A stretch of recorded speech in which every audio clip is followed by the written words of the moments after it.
What does the CFP and fiduciary roles mean to you guys? Phil, I'm going to start with you. How does that play into the education of clients? Obviously, we're not trying to sell anything, but we're trying to provide the best advice, right? Yep.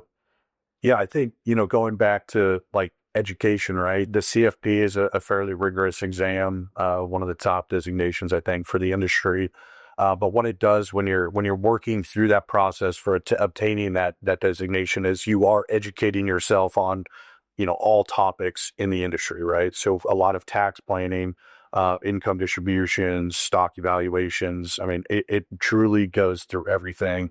And by us being more educated on that, it allows us then to turn around and be more knowledgeable to help service our clients. As working as a certified financial planner, we're required to be a fiduciary legally. So fiduciary basically says we have to do what's in our client's best interest.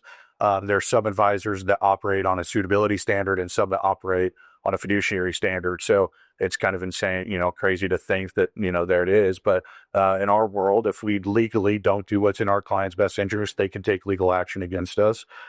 If you operate under the suitability standard, as long as that product or that financial instrument was, they could prove that that it was maybe not in your best interest, wasn't the best product, but it was maybe suitable given your situation. It's pretty hard to take legal action against a group like that. So I think that's pretty powerful, and fiduciary is becoming, a broadly used term now, whether or not everyone operates under that, but people are becoming more aware of what it is specifically on the client side. Yeah, I don't think people understand the fiduciary thing. And if you go back to, I think this was around 2015, 2016, the best way to understand how big of a deal the fiduciary tag is that when they passed a law that basically said, if you advise on a retirement account, doesn't matter what it is, if you have anything to do with a retirement account as an advisor, you are a fiduciary.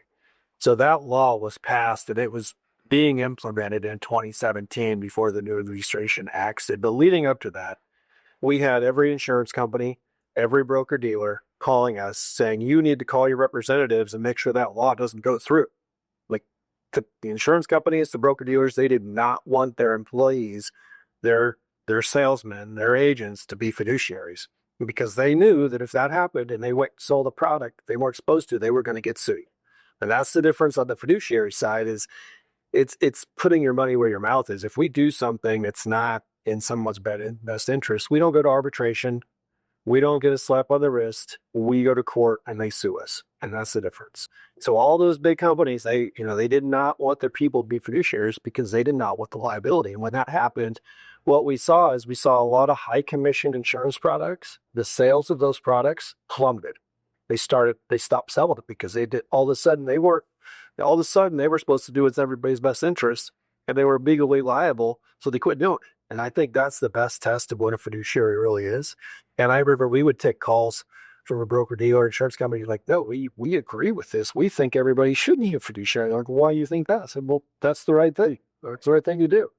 And so, but what happened in that story is that the new administration axed that law. It went back to the old way. All the insurance sales and all the high commission stuff went back up. It's not just insurance, but there's a lot of private placements. There's other stuff too, but all the high commission stuff that people were pushing, all the sales and that went back up, and slowly we've just been kind of working back towards, what we used to be. And that's so I think there's a group of firms out here, registered investment advisors, which we are, that are fiduciaries, and that's a big difference. And Mark's right, that term's thrown around a lot. But we have clients say, well, they said they're a fiduciary. Well, not really.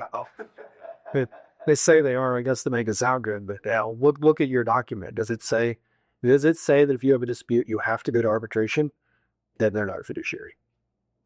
And me coming from the insurance world was eye-opening to walk into professional financial advisors and start working with you guys. Because we're not trying to push any product that doesn't make sense. If you need a life insurance product or something along those lines, you guys are going to recommend that. And we're going to work together to try to do what's in best interest of the client. It's not because we're trying to push something that somebody doesn't need. Really acting on the best interest of the client is huge. And it's really been refreshing to work in that realm.